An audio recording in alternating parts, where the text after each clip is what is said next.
He had never expected the dream to leave his mind, let alone become something real. Elias Rowan often found himself staring out through the wide observation window of the orbital station known as Halcyon Reach. The stars stretched endlessly beyond the glass, cold and silent, yet filled with possibility. Humanity had only recently joined the Galactic Alliance, and most humans on the station were still trying to prove they belonged. Some joined military units. Others became diplomats or traders. Elias had chosen something simpler. He fixed things. Broken ships, damaged drones, failing life support systems. If it malfunctioned, someone eventually called Elias. He preferred quiet workspaces filled with tools and gentle humming machines, rather than loud political halls or crowded celebration decks. Halcyon Reach stood at the edge of a contested region, where many species met to trade, negotiate, and sometimes argue. Tall insect-like traders moved beside scaled warriors. Floating beings drifted through gravity corridors. Humans were still rare enough that many aliens stared at them with curiosity or uncertainty. Elias didn't mind. He greeted everyone with the same calm politeness. That morning began like many others. A freighter had arrived with heavy damage along its starboard engine, and the docking crew had nearly given up repairing it. Elias climbed onto the hull, tools magnetized to his belt, carefully inspecting each crack and burn mark. He spoke softly to the young alien pilot standing nearby, explaining every step so she wouldn't worry. "You don't need to rush," the pilot said nervously through her translator. "This ship is old. No one expects miracles." Elias smiled faintly. "Old things deserve patience." "They carried you this far." The pilot watched him differently after that. Word spread quickly around the station whenever Elias took on a repair job.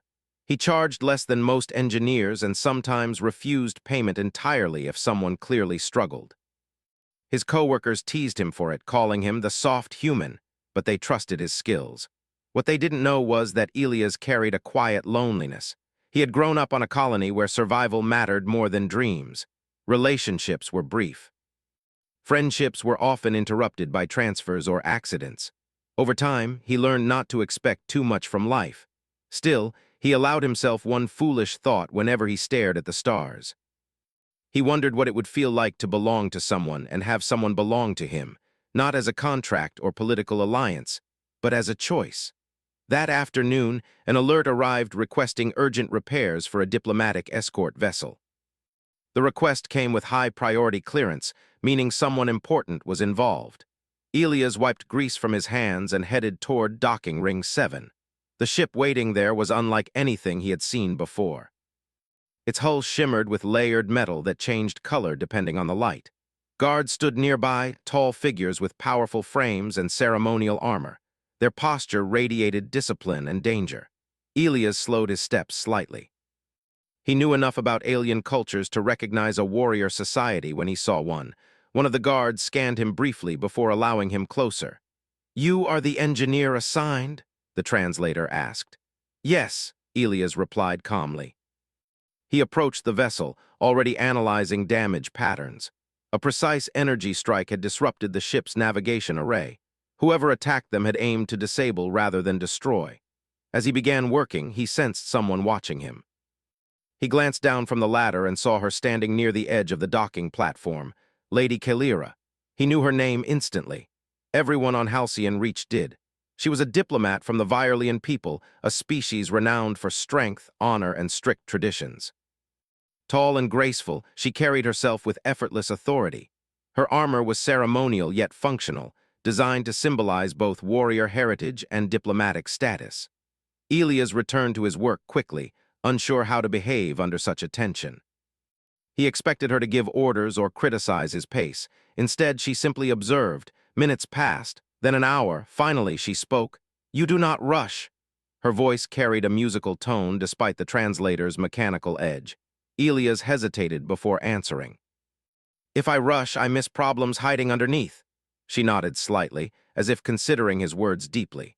Most nobles Elias had encountered acted impatient or distant, but Kalira remained silent, watching how he handled tools and spoke to crew members. When a junior technician accidentally dropped equipment, Elias didn't scold him. He helped pick up the pieces and showed him a safer way to hold the device. Kalira's gaze softened almost imperceptibly. When the repairs finished, Elias stepped back and wiped sweat from his forehead. "Navigation array should recalibrate within 2 hours," he said. "You'll want to avoid high-speed jumps until then." One of the guards stepped forward with a credit transfer device, but Elias raised his hand gently. "Standard station rate is enough." The guard looked surprised.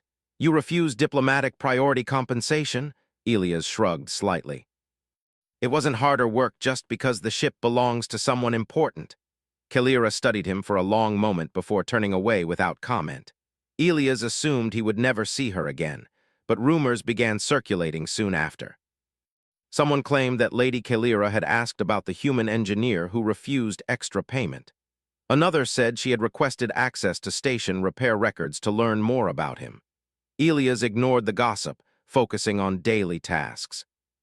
One evening, while sharing a meal with coworkers in the station's communal dining hall, conversation shifted toward interspecies marriages.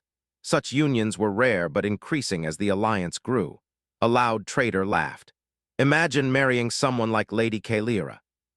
"You'd need to be a hero or a king." Someone nudged Elias playfully. "What about you, got dreams like that?" He flushed slightly, embarrassed. "I think marriage should be simple," he said carefully, "not political. Just two people choosing each other because they respect each other." "What kind of person would you choose?" another asked. Elias hesitated, then smiled shyly. "Someone strong enough to stand up for others, but kind enough to forgive mistakes. Someone who doesn't need to prove anything." The group laughed warmly, assuming he joked. Unbeknownst to him, a nearby server unit recorded the conversation for translation analysis, a routine process for diplomatic security, and the recording reached unexpected ears. Days later, Halcyon Reach hosted a major diplomatic gathering meant to strengthen alliances between species. Engineers like Elias rarely attended such events, but he was requested to assist with technical support for holographic displays. He stood near the edge of the hall, adjusting projection nodes, while dignitaries discussed treaties and alliances. The topic shifted toward marriage alliances, strategic unions designed to strengthen political bonds. Elias tried to stay invisible, but a human diplomat unexpectedly called him forward. "You there, engineer? Humans are known for emotional perspectives. What do you think about arranged alliances?" Every gaze turned toward him. Elias swallowed, unsure how to respond without offending anyone. "I think agreements are important," he said slowly, "but choosing freely matters too. Trust grows stronger when people decide for themselves." Some leaders murmured approval, others looked skeptical. "And if you could choose anyone?" someone teased. Elias laughed nervously. "I doubt someone like Lady Kalira would ever look twice at someone like me," he said honestly, "but I admire her strength." The room fell quiet. Footsteps echoed behind him. He turned slowly. Lady Kalira approached, her presence commanding immediate attention. She stopped beside him, studying his face with calm intensity. "I have considered your words," she said clearly, her voice carrying across the hall. Elias blinked in confusion. "You spoke of choosing freely," she continued, "of strength joined with kindness." He felt heat rise to his cheeks. She stepped forward, facing the gathered dignitaries. "If a union must be chosen rather than arranged," she declared, "then I make my choice now." Gasps spread through the crowd. Elias' heart pounded as she turned toward him. "I agree," she said simply. Silence fell like a physical weight. He struggled to understand what was happening. Had he misunderstood? Was this political theater? A misunderstanding caused by translation errors. But her expression held no mockery, only certainty. And in that moment, the quiet dream he had never expected anyone to hear began to feel dangerously real. The silence that followed her words felt heavier than gravity itself. Elias stood frozen, unsure whether he had heard correctly. Around him, diplomats whispered in shock, translators flickering rapidly as different languages struggled to keep up with what had just happened. Cameras hovered closer, recording every expression. Lady Kalira did not move. Her posture remained calm and confident, as if she had simply confirmed something obvious rather than changed the course of a diplomatic gathering. Elias swallowed slowly. I don't understand," he said quietly, his voice barely steady. She turned toward him, her gaze steady but not harsh. "You spoke honestly. That is rare. I value honesty." The crowd erupted into murmurs. Some leaders looked intrigued. Others appeared offended. A tall reptilian ambassador stepped forward, clearly unsettled. This must be clarified, he said sharply. Are you announcing a political union? Kaelira shook her head. No, I am announcing a personal choice. That distinction only increased the tension. Human representatives exchanged confused looks. The Virelian guards shifted slightly but remained silent, trusting her judgment. Elias felt every eye on him. He wished desperately to disappear back into his repair bay where machines made more sense than people. I think there's been a misunderstanding, he said carefully. I didn't mean to. There is no misunderstanding, she replied calmly. I have observed you. You are consistent. You treat all beings with equal respect. You do not seek advantage. The words sounded almost like an evaluation report, yet there was warmth beneath them. The diplomatic host cleared his throat nervously, trying to regain control of the event. Perhaps we should continue discussions privately. But it was too late. The moment had already spread across the hall and beyond. News drones carried the story throughout the station within minutes, a warrior noble choosing a human engineer. After the gathering ended, Elias followed Kaelira into a quieter corridor, still unsure how to react. His thoughts raced. Why me? He finally asked. She paused, considering her answer carefully. In my culture, strength is often mistaken for dominance. Many who seek me desire power or status. You desire neither. That doesn't mean I'm suitable, he said awkwardly. Her eyes softened slightly. You believe yourself unworthy. That is another reason. He stared at her, unsure whether to laugh or panic. They walked slowly along the corridor. Outside the window, ships drifted silently against the stars. I spoke without thinking, Elias admitted. I didn't expect anyone to take it seriously.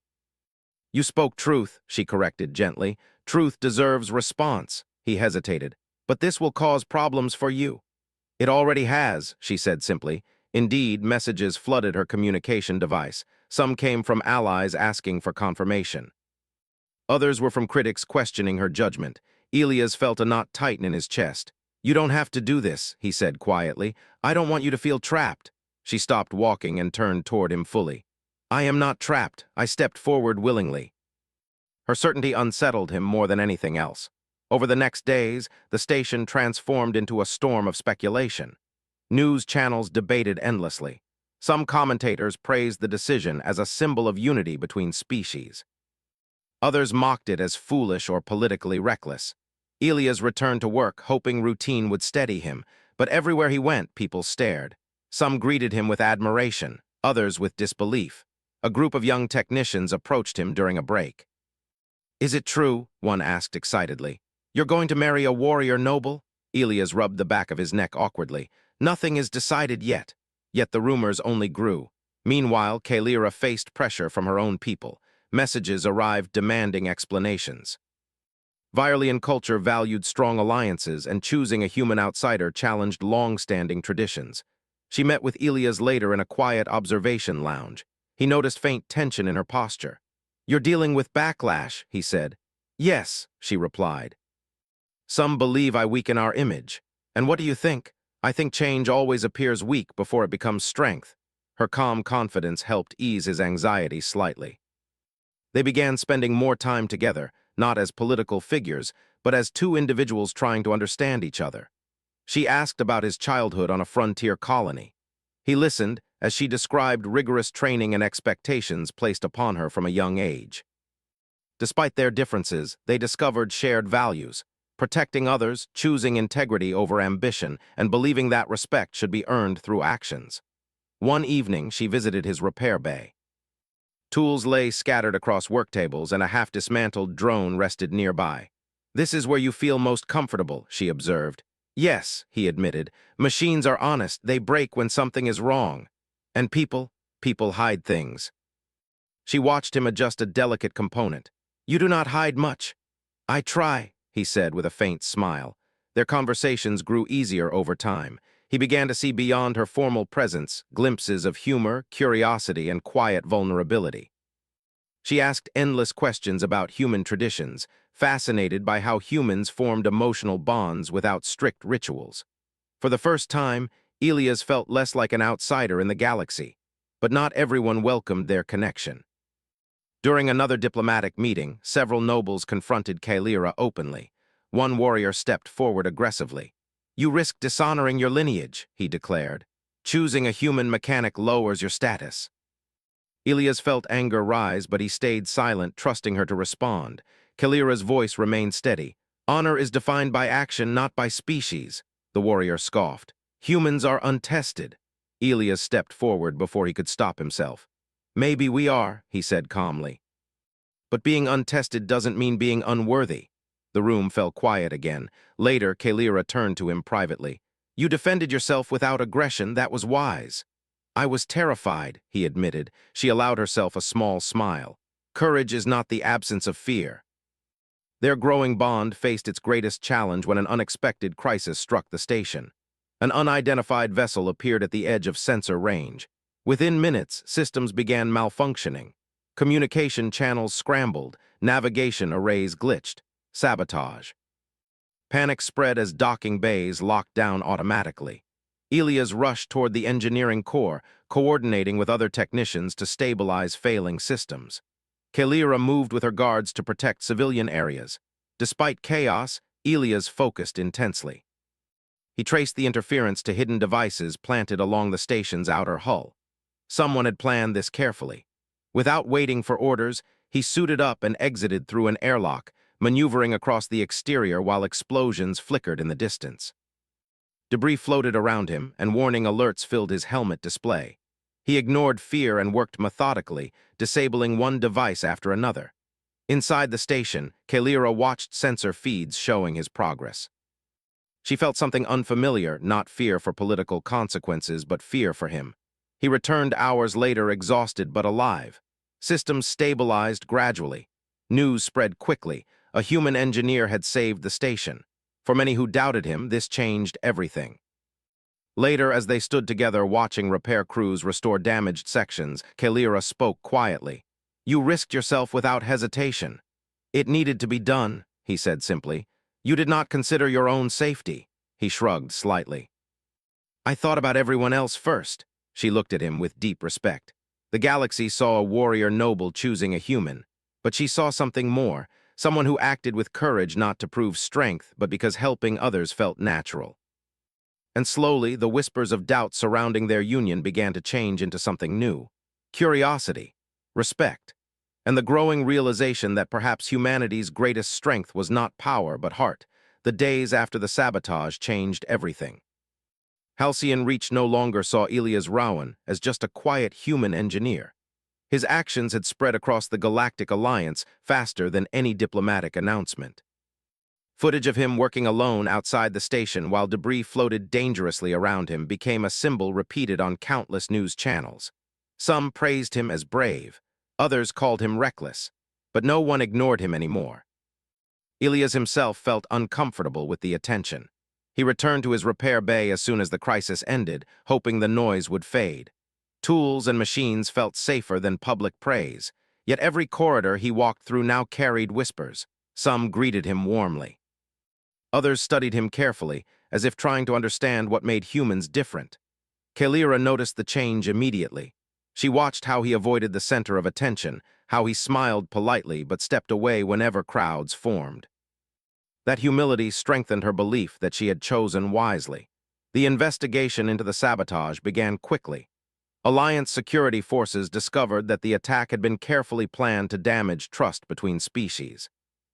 Hidden devices planted along the station targeted communication networks rather than life support systems. Whoever planned it wanted confusion, fear, and blame. Political tensions rose. Some factions accused rivals. Others quietly suggested that humanity's presence had attracted danger. The debates grew heated. During one council meeting, a powerful noble argued openly that humans were too unpredictable and emotionally driven to be trusted in positions of influence. The accusation felt like a direct attack on Ilias. Kalira stood calmly before the council. Emotion does not equal weakness, she said. Emotion allows connection. Connection builds alliances stronger than fear. The room grew quiet. Still, resistance remained. Ilias tried not to involve himself in politics, but he found himself pulled into conversations more often. Human diplomats asked him to speak about cooperation. Alien traders sought his perspective on fairness. Even some warriors approached him privately, curious about human values. One evening he walked alone along a quiet observation deck, staring out at the stars again. The station felt different now. Larger, heavier, footsteps approached behind him. "You avoid celebrations," Kalira said gently. He smiled faintly.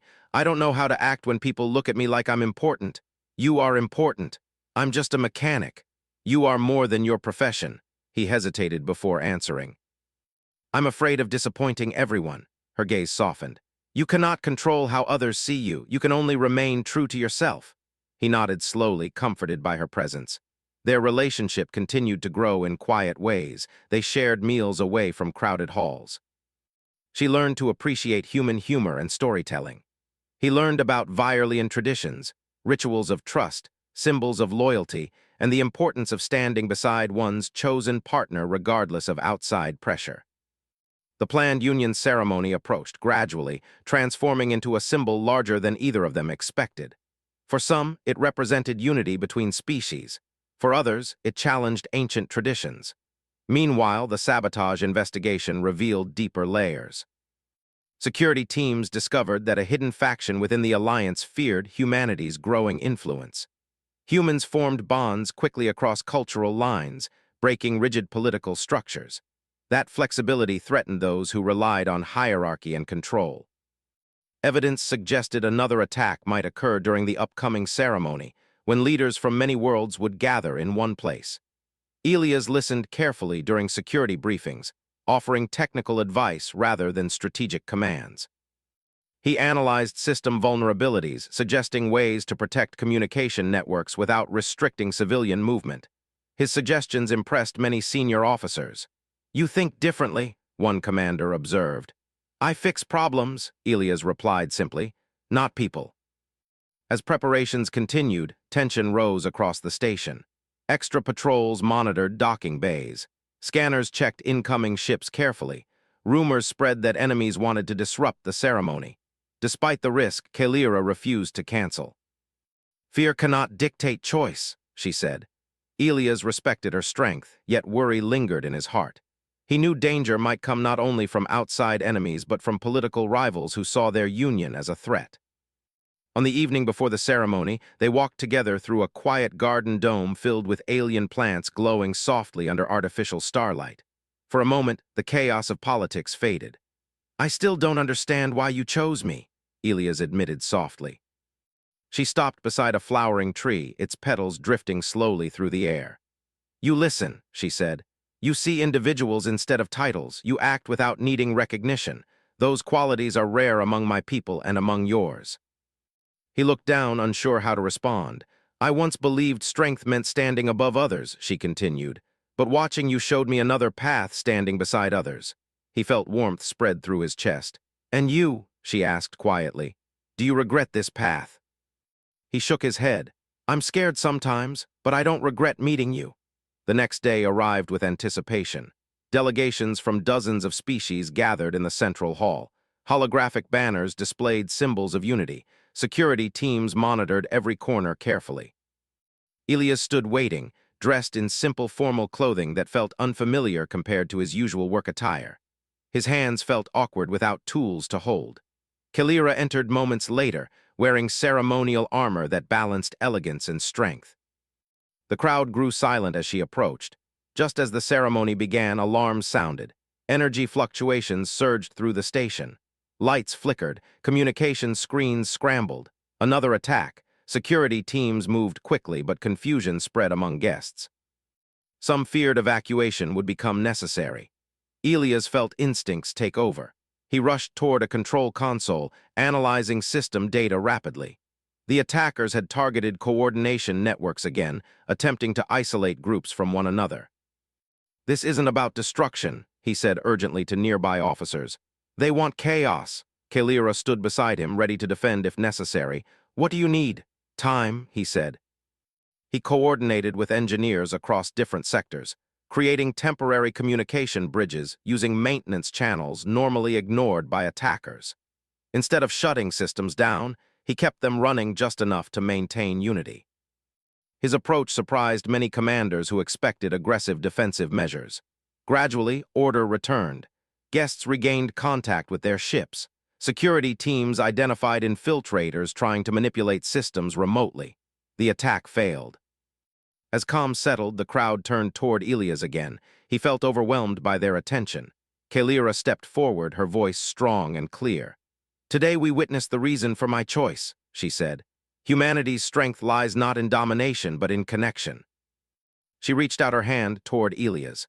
The hall remained silent as he hesitated only briefly before taking it. In that moment, their union became more than personal. It symbolized a shift in how the galaxy viewed humanity, not as fragile newcomers, but as builders of trust. The ceremony resumed, no longer overshadowed by doubt. As they stood together before witnesses from across the Alliance, Elias felt something he had never expected when he first dreamed quietly beneath the stars: belonging. Not because he had become someone powerful, but because someone powerful had chosen him for who he already was. And beyond the station windows, the galaxy seemed to watch, curious, hopeful, and slowly learning that humanity's greatest gift was the courage to choose connection over fear.